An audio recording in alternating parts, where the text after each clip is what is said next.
నీ చుట్టూ ఎవరు ఏముందమ్మా? యేసయ్య రక్తపు కంచె. యోబు ఇంటి చుట్టూ, యోబు బిడ్డల చుట్టూ, యోబు ఆస్తి చుట్టూ, యోబు కుటుంబం చుట్టూ కూడా దేవుడు ఏం చేశాడంట? సాతాను అంటాడు, ఇదిగో సాతాను అంటున్నాడు దేవుడి దగ్గరికి వెళ్ళి, నీవు వాళ్ళ చుట్టూ కూడా వాళ్ళ చుట్టూ కంచి వేసినావు, అందుకే నేనేం చేయలేకపోతున్నాను అన్నాడు. సాతాను కూడా ఏమి చేయలేకపోయాడు యోబుని.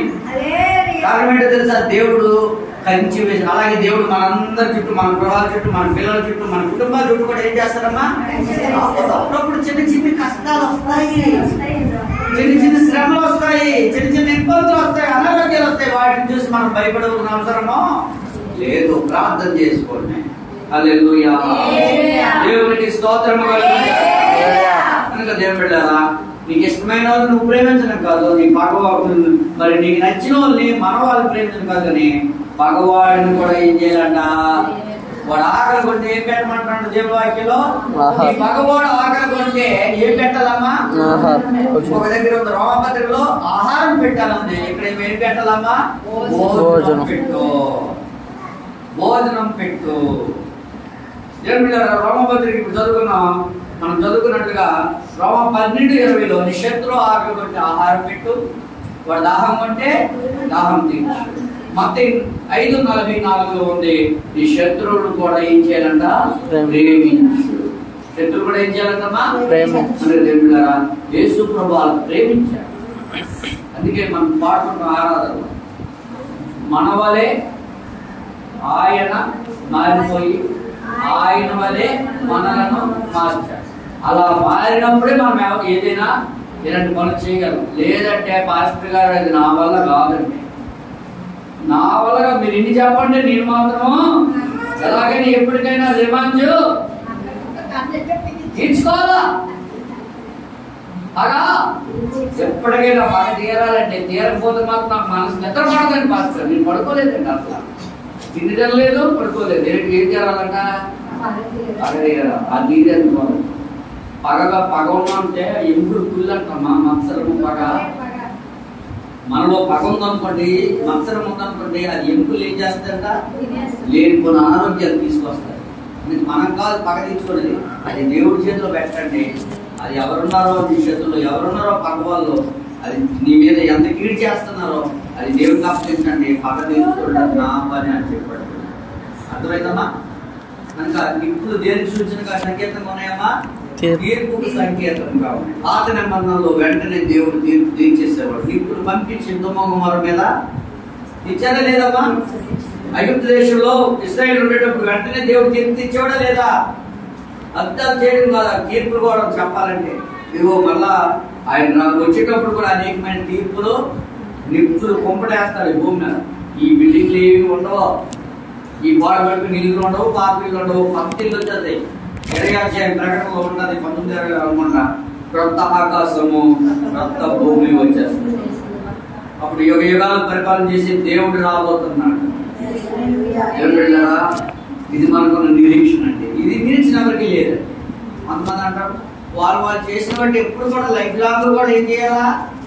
అనుభవించాల్సిందే. ఒకడేమో పేడలు కొంటాడట వాడు చేసిన పాపాలకి, మరొకరేమో జైల్లో బాత్రూమ్లు కడుగుతాడట. అవే కాదు, దేవుడి తీర్పులు వేరు. ఇవన్నీ కలిపినా కాదు, ఇవన్నీ అర్థమైందమ్మా?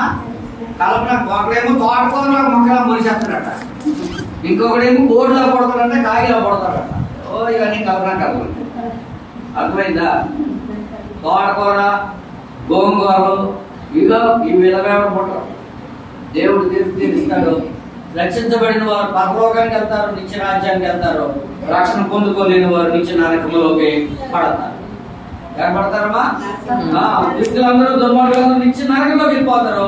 ఒకరి భూమి మీద ఉండడానికి అవకాశం దొరికిందని తెలుసుకున్నాడు అనుకో, ప్రభువా నేను పాపనయ్యా నన్ను క్షమించాను అనుకో, వాడు ఎంత దుర్మార్గుడైన దేవుడు ఏం చేస్తాడు? ఎంత భయంకరం వేసైనా సరే దేవుడు ఏం చేస్తాడు? పరలోకాన్ని ఇస్తాడు.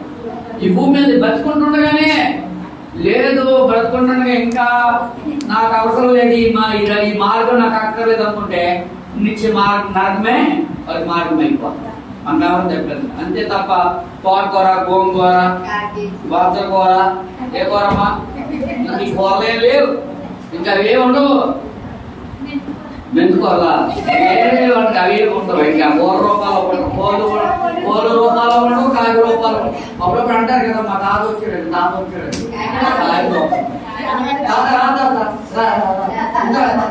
నీకు మాంసం ఇష్టం కదా, మాంసం మందు కూడా ఇష్టమేనమ్మా. తాగు ఒక గ్లాసు మందు కూడా పెట్టండి, కాకి గరగర తిరిగి అక్కడ కుదురుతుంది. ఒక కాకి అలాగే ఈ కుర్రోలు మంచోలా, ఈనాటి కుర్రోలు అందరూ మంచోలు కాదు కదా, ఈ తాగుతారు. పక్షులకి కుక్కలు కూడా తాగించేస్తారు. ఆ కుక్క తాగి ఏమవుతుందంటే కలు తేలేసి కాలు తేలేసి ఎలాగేయాలని తాగుతారు. ఈ కాకిని కూడా పెడితే తాగి ఆ దారికి నీకు గోడలు గుద్దేస్తుంది, పడిపోతుంది. ఈ మనుషులు గుద్దించినట్టు కాకులు కూడా అంతే కదమ్మా. కాకులు అనేది ఎవరికైనా కాకులు కూడా పెట్టేస్తారమ్మా ముందు. సంతోషంగా చేస్తారు కానీ పక్షులు కూడా బాధపడతారు. అప్పుడప్పుడు కోతులు కూడా తాగిపించేస్తారు. ఆ కోతి కూడా ఎలా పోతుంది, ఇంకేమవుతుంది కదా.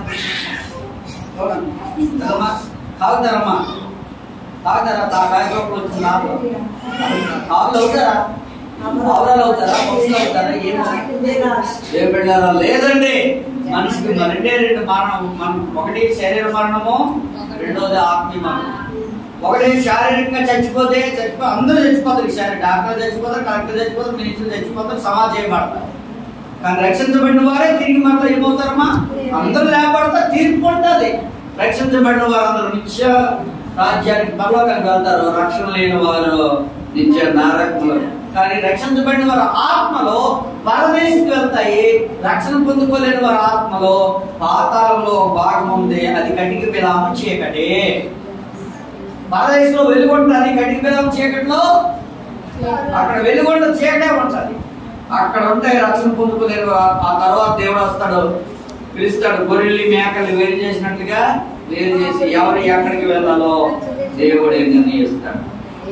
దేవుడు ఆయన తీర్పు చాలా ఘోరంగా ఉంటుంది. ఆ రోజున ఆ తీర్పు నుండి తప్పించబడాలంటే రక్షణ మనకు చాలా అవసరము. ఒకవేళ ఇదే అనుకూల సమయం, ఇదే రక్షణ. ఒకవేళ ఈ క్షణం కన్ను మూస్తే నీ పరిస్థితి ఏంటి? రక్షణ లేకుండా, రక్షణ పొందుకోకుండా ఎక్కడికి వెళ్తావు?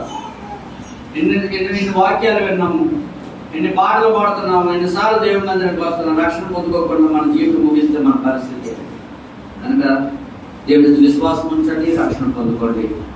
ఒకప్పుడు దేవుడు పాత నిబంధన కాలంలో కంటికి కన్ను పంటికి కొన్ను అన్నాడు. అంటే తీర్పు వెంటనే దేవుడు తీర్చి శిక్షించేవాడు. కానీ కొత్త నిబంధనకు వచ్చేసరికి మళ్ళా దేవుడు అలా కాదు క్షమించాలి, వారిని ప్రేమించాలి అన్నాడు.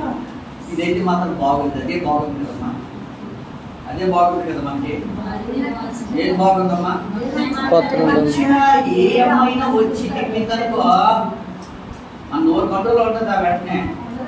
వెంటనే వస్తుంది. ఆ బాంబు వేస్తే ఇప్పుడు ఒక బాంబు పేర్చి అదే బాగుంది కదా. మనం కూడా ఉంటాం అందులో, ఉంటామమ్మా. అందులో మనం కూడా ఉంటాము. వెంటనే దేవుడు మన మీద కూడా వేస్తాడు బాంబు. దానికి ఇదే మంచిది. ఒక మాట ఆడినా జారిపోయినా క్షమించినాయినా అని అంటే మళ్ళీ క్షమిస్తున్నాడు దేవుడు. మన సాగుతాం. ఆ కాలంలోకి వెళ్ళామంటే మన పనులు కూడా మన రోజులు కూడా అయిపోయింది. మనం ఏ గురించి తెచ్చేస్తామమ్మా ఆ కాలంలో నుంచి? బలి ఇవ్వడానికి ఏ గుర్రు ఉంది? గొర్రె ఇవ్వాలా, పొట్టేలు ఇవ్వాలా, పావురాలు ఇవ్వాలా, పక్షులు ఇవ్వాలా. మన డబ్బు ఉన్న మన దగ్గర ఆ చేసిన పాపాలన్నిటికీ బొర్రెలు ఇవ్వాలా. కానీ ఇప్పుడైతే మనం బొల్లు ఇవ్వక్కర్లేదు. ఎవరు బలి అయిపోయారు? ఒకటే మాట, నువ్వు బలి అయిపోయావు, నువ్వు కాల్చిన రక్తంలో నా పాపాలన్నీ కూడా అయిపోయింది. నేను ఆ మాట అంటే సరిపోయింది, అయిపోయింది. క్షమాపణ చూసిన నన్ను ఒక్కొక్కడికి ఇప్పుడు చాలా తేడా. కనుక మనం పాతవారం కాదు, మనం అందరం ఎవరమ్మా? కొత్తవారు. ఎలా అయ్యాం కొత్తవారు? యేసు ప్రభువారు కలువరి శిలువలో కాచిన రక్తంలో కడుగుడు ద్వారా మనం కొత్తవారిగా కనుక కొత్త జీవితాన్ని మనము కలిగి ఉండాలి. పాత బ్రతుకును వదిలిపెట్టాలి, దేవుని కోసం బ్రతుకుతాం, దేవుని కొరకు జీవితం, ఆయన రాకడ కొరకు ఎదురు చూద్దాం. ప్రకటన గ్రంథం చదవండి, ఎంత భయంకరంగా ఉంటుంది. జరగబోయే విషయాలు అవన్నీ. ప్రకటన గ్రంథంలో ఏంటమ్మా అవన్నీ? దేవుని రాకడకు సూచనలు, దేవుని రాకడ ఎలా ఉండబోతుందో, దేవుని రాకడలో వచ్చేటప్పుడు ఎలా జరగబోతున్నాయో, ఎటువంటి తెగులు రాబోతున్నాయో, ఈ భూప్రపంచం అంతా ఎలా నాశనం కాబోతుందో, మళ్ళీ దేవుడు కొత్తగా ఎలా చేయబోతున్నాడో అదంతా ప్రకటన గ్రంథం. మీకు అర్థం కాదు కానీ చదవచ్చు. చదవండి, బాగా చదవండి, ఎక్కువ చదవండి. అడగండి దేవుణ్ణి, ప్రభు నాకు అర్థమయ్యేటట్టు చేయండి. ఆ ప్రకటన గ్రంథం చదివి భయమే వస్తుంది. భయం కలుగుతారు తెలుసా? ఎన్ని బాధలు తెలుసా? రక్షించబడిన తర్వాత ఇంకా పాపంలో బ్రతికిన వాళ్ళు వదిలిపెట్టబడితే తేళ్లు కొడతాయండి. ఈ తేళ్లు కాదమ్మా, ఆ వేరే తేళ్లు. ఏ తేళ్లు? రక్షించబడిన వారికి సాతాను గాడు కొన్ని శిక్షలు వేస్తారు. మళ్ళా విడిచిపెట్టబడి రక్షించబడి మారు వదిలిపెట్టబడిన వాడికి సాతాను గాడు కొన్ని తెగులు పంపేస్తుంటాడు. ఆ తేళ్లు, ఆ పాముల విషయాలు వేరు, అవి పుట్టేస్తుంటాయి. కానీ విషము బాధ, చచ్చిపోరు. మళ్ళీ ఆ బాధను భరించాలి. వాటన్నిటి నుండి తప్పించబడాలంటే యేసయ్య కొరకు ఈ భూమి మీద మనం బ్రతికినంత కాలం పరిశుద్ధంగా జీవించాలి. రాక కొరకే